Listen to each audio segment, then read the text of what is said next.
निराला हिंदी कहानियाँ।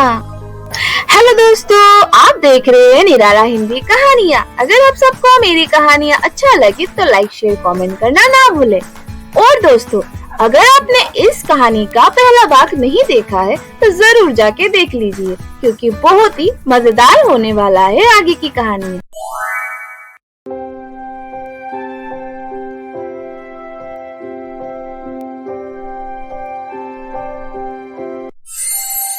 आप माँ जी को ले आए, पर आपको कैसे पता कि मैंने इनको बुलाया है?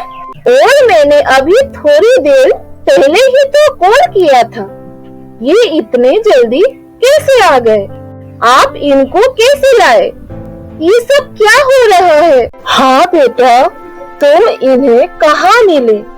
ये कहाँ थी जो इतने जल्दी यहाँ पहुँच गई? मैं कहता हूँ माँ, आखिर ये सब क्या हो रहा है? क्या आप ये सब के बारे में आपको सब पता था? हाँ, मुझे सब पहले से पता था। कुछ दिन पहले मैंने विराट को कॉल किया था। मुझे तुमसे कुछ बात करना था। क्या तुम मुझसे मिल सकते हो? हाँ भैया, कल शाम 4 बजे मिलते हैं आपके वहाँ के पार्क में।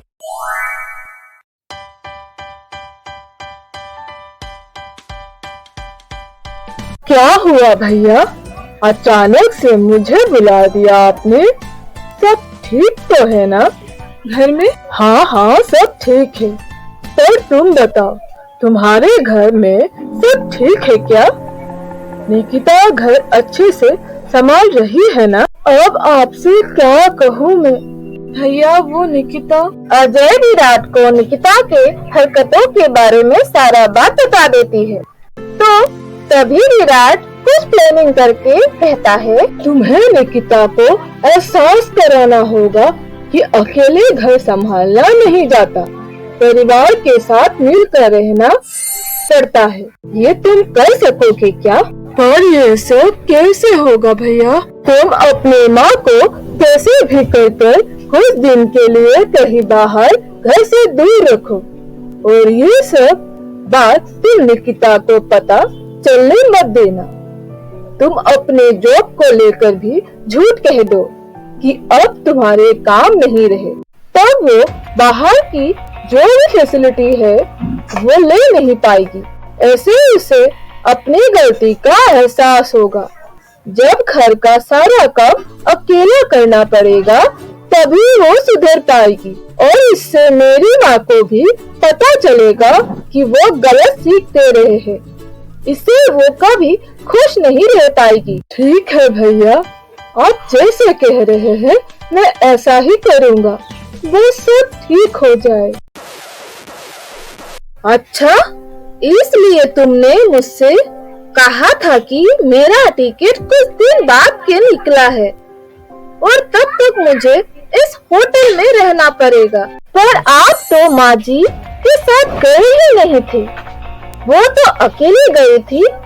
फिर आप वहाँ कैसे होटल छोड़कर आए? हाँ, तुम ठीक कह रही हो, पर तुम भूल गई।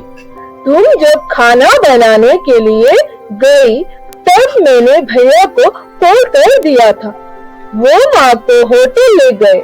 फिर मैं नाश्ता कर जब ऑफिस निकला तभी मैं होटल जाकर मिल आया और टिकट के बारे में झूठ बोल दिया। क्या ये सिर्फ नाटक था? तुम लोगों ने एक बार भी नहीं सोचा कि इससे हमें कितना तकलीफ होगा?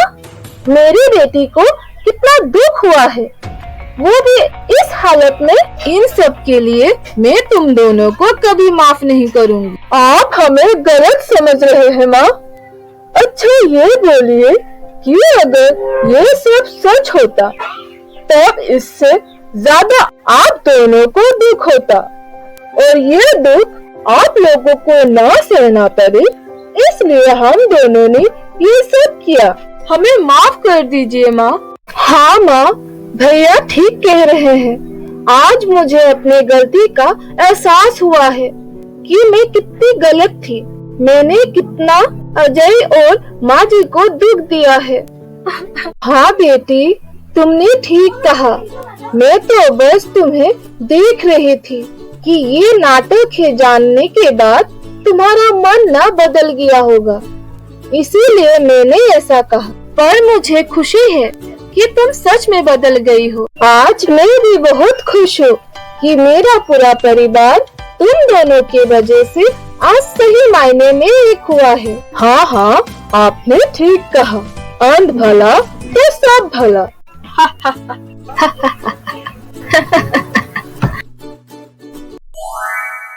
तो दोस्तों, आप लोगों को मेरी ये कहानी कैसी लगी जरूर कमेंट में बताएं और हम जल्द ही फिर मिलेंगे ऐसे ही एक नए मजेदार कहानी के साथ। तब तक के लिए धन्यवाद।